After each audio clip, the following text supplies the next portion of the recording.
Hello tout le monde, j'espère que vous allez bien. Aujourd'hui on se retrouve dans une nouvelle vidéo dans laquelle je vais vous montrer comment en 10 minutes je suis devenue artiste peintre. Non, ce titre me faisait beaucoup rire parce que c'est un peu le défi que je me suis lancé. J'ai reçu il n'y a pas longtemps de cela une nouvelle gamme de pouring de la marque American Craft, donc qui est la Color Pour Magique. Donc le pouring, c'est une technique de peinture qui est assez spéciale et c'est ce qu'on va essayer de faire aujourd'hui. Donc je vous montre rapidement les produits que j'ai en ma possession de cette collection-ci. Bien sûr, vous pouvez aussi aller en magasin de loisirs créatifs, acheter de la peinture classique et acheter un produit de pouring. Donc vous n'êtes pas obligé d'utiliser cette gamme-ci.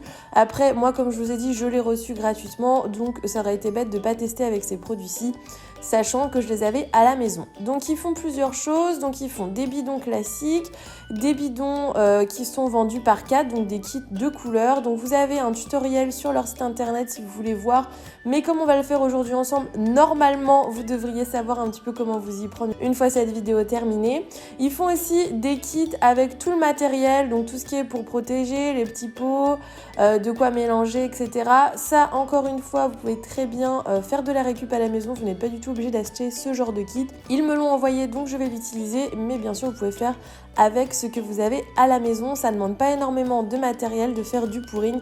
Il vous faut surtout en fait le produit qui va vous permettre d'obtenir cette texture de peinture qui va nous permettre de faire ce genre de tableau. J'ai également reçu des petits stylos couleur or, donc ça va être sympa, vous allez voir, je vais m'en servir à la fin.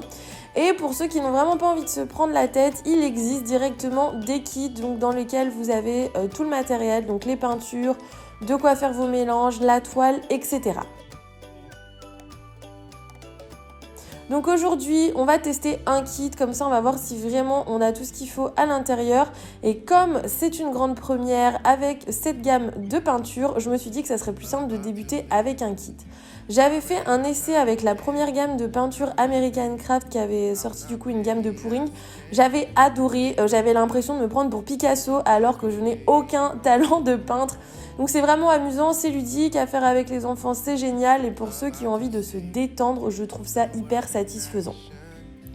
Donc dans le kit, on a des peintures. J'ai pris celui avec des tons un petit peu bleu et violet. Je l'ai trouvé très joli au niveau des couleurs.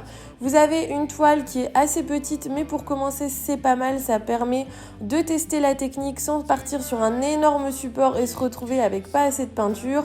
Et vous avez surtout de quoi protéger. Alors même si vous n'avez pas de kit, si vous voulez faire ça avec les moyens du bord à la maison, je vous conseille à 1000% de mettre une bâche sur votre table ou une vieille nappe ou je ne sais quoi, parce que vous allez voir qu'on va mettre de la peinture partout, et de protéger vos mains avec des gants.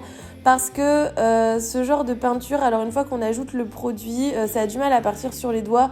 Donc avec des gants, c'est pas très écolo, je vous l'accorde, mais ça permet de pas trop se tacher. Et comme il n'y avait pas de grand verre doseur dans le kit, j'ai pris celui du petit kit. Mais ça, vous prenez un gobelet à la maison, vous pouvez très bien faire la même chose.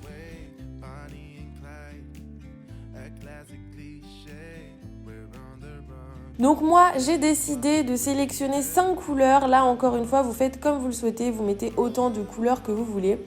Et alors, ce produit-là, je le sors depuis tout à l'heure, mais je ne l'ai pas utilisé. Pour ceux que ça intéresse, donc le produit qui est sur la gauche, le Cell Magic, je crois, si je ne dis pas de bêtises, que c'est tout simplement du silicone. Et en fait, quand vous en mettez dans votre peinture, une fois la peinture terminée, il faut la chauffer et ça vous permet de donner un côté écaillé. C'est pas quelque chose que j'ai voulu tester dès le départ. Là, je voulais vraiment m'amuser en fait, tester mes talents de peintre. Hein. Mais vous pouvez aussi ajouter ce petit produit à l'intérieur de vos mélanges et ça vous donnera avec la chaleur un côté écaillé. Donc au niveau des quantités, je sais qu'il existe des mesures, donc on pèse en fonction de la taille de sa toile. J'avoue que j'ai fait à l'œil et j'ai eu la chance d'avoir assez de peinture. La toute première fois que j'avais testé cette technique, j'avais pas assez de peinture et c'est vrai qu'on se retrouve un petit peu bête, on est obligé de refaire un mélange, de remettre sur la toile. Donc n'hésitez pas à mettre de la peinture, j'ai envie de dire, il vaut mieux en avoir un petit peu trop que pas assez. Donc au niveau des couleurs, je suis restée dans une gamme de bleu et de violet et je suis venue rajouter un genre de beige qui venait d'un autre kit. Donc voilà, celui-ci ne faisait pas partie du kit que j'avais, mais je le trouvais sympa et je voulais une touche un peu plus claire dans mon mélange. Ensuite, je suis venue mélanger tous mes petits pots avec des spatules pour qu'ils soient prêts à l'emploi.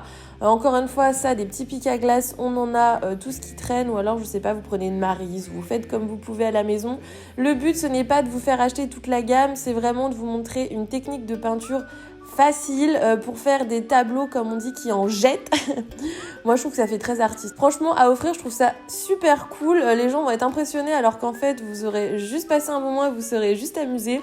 Mais voilà, vous pouvez faire ça avec de la récup, je vous dis, il vous faut juste le produit qui est pour le pouring. Je crois que c'est possible de le faire aussi avec de la colle liquide. Je mets ça sous réserve parce que j'ai jamais testé, mais je crois que c'est possible de le faire avec de la colle liquide. Mais du coup, moi j'ai utilisé les produits où il y avait déjà un mélange de fait. Donc une fois qu'on a toutes nos couleurs, on va venir toutes les verser dans notre gros gobelet, donc le plus grand des gobelets. Alors moi, je les mets petit à petit, je sais pas si ça change vraiment quelque chose. Je trouve que le mélange à l'intérieur du gobelet est trop joli. Je sais pas ce que vous en pensez, mais encore une fois, je vous dis, je trouve ça hyper satisfaisant. C'est trop joli, je trouve, ce mélange de couleurs.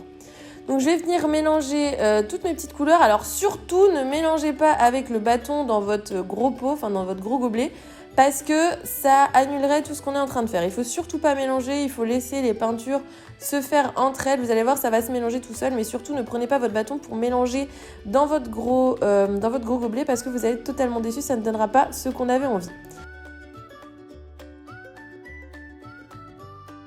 Donc au niveau de la technique, maintenant il va falloir verser sur la toile. Alors soit vous avez la technique que j'utilise, c'est-à-dire on verse un peu partout sans se prendre la tête, soit sinon vous pouvez retourner votre gobelet sur votre toile.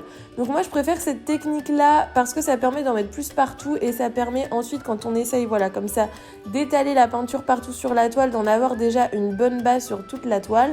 Mais vous pouvez laisser le gobelet se renverser juste au centre et après étirer la peinture en bougeant. Donc là, c'est la partie légèrement technique de la chose. Mais alors, comme vous voyez, la technique reste vraiment accessible à tous. Hein, même un enfant sait faire ça. Il faut venir répartir la peinture partout sur la toile, du coup, pour qu'il y en ait bien partout. Faites bien attention sur les côtés, si vous voulez une toile uniforme, que ça aille vraiment jusqu'au côté. Moi, je sais qu'après, j'ai utilisé un petit pinceau sur les angles pour remettre un petit peu de peinture pour tricher, parce qu'il y avait des endroits où il n'y avait pas de peinture. Mais ça va vous permettre d'obtenir un motif. Donc plus vous allez étirer la peinture, plus votre motif va être étiré et plus vous allez la laisser compacte, plus votre motif va être resserré. Donc franchement, je trouve ça super beau. On dirait l'intérieur d'une pierre. Je sais pas ce que vous en pensez. C'est limite hypnotisant. Et franchement, vous voyez, je n'ai aucun talent de peintre et on sort avec un tableau qui est quand même assez magique. Hein. Franchement, pour le coup, quelqu'un qui ne connaît pas la technique pourrait se dire que j'y ai passé des heures alors qu'en 10 minutes, c'était fait. Allez, un peu plus de 10 minutes avec le temps de préparation, mais c'est vraiment pas compliqué. Et je trouve ça génial parce que sur des grands supports, ça peut vous faire de super tableaux pour votre maison. Donc voilà le résultat, j'ai laissé sécher une nuit plus une journée. J'avais une bonne couche de peinture mais je vous conseille de vraiment laisser sécher assez longtemps. Et l'avantage de cette nouvelle gamme de peinture de chez American Craft, je sais pas si vous avez remarqué, mais ça donne un petit côté brillant qui est hyper sympa. Et ensuite, je voulais pas m'arrêter là, je me suis amusée avec donc d'abord les petits stylos. Donc je suis venue dessiner des petites taches un petit peu partout pour ajouter un petit peu de gold parce que je trouvais que ma peinture était, alors pas terne parce qu'il y a un côté brillant, mais je sais pas, je trouvais que ça manquait de gold, j'avais envie que ça brille de partout. Donc vous allez voir, j'ai commencé par faire des petites taches et par la suite je vais utiliser de la feuille d'or.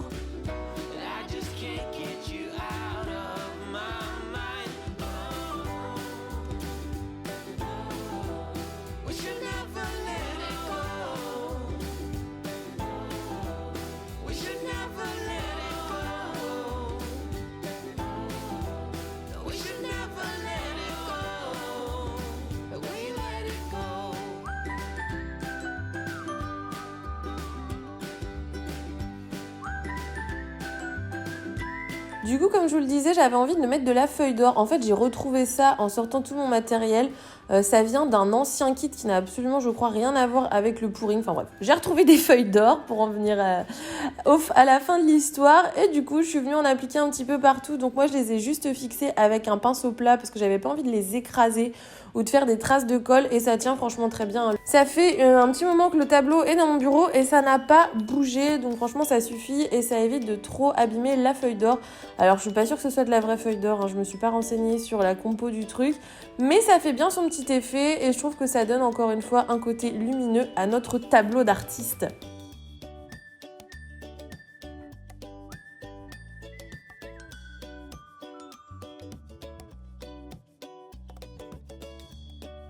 Et du coup, voilà le résultat, voilà ce que ça donne. Donc, comment devenir un artiste en 10 minutes, ce super tutoriel.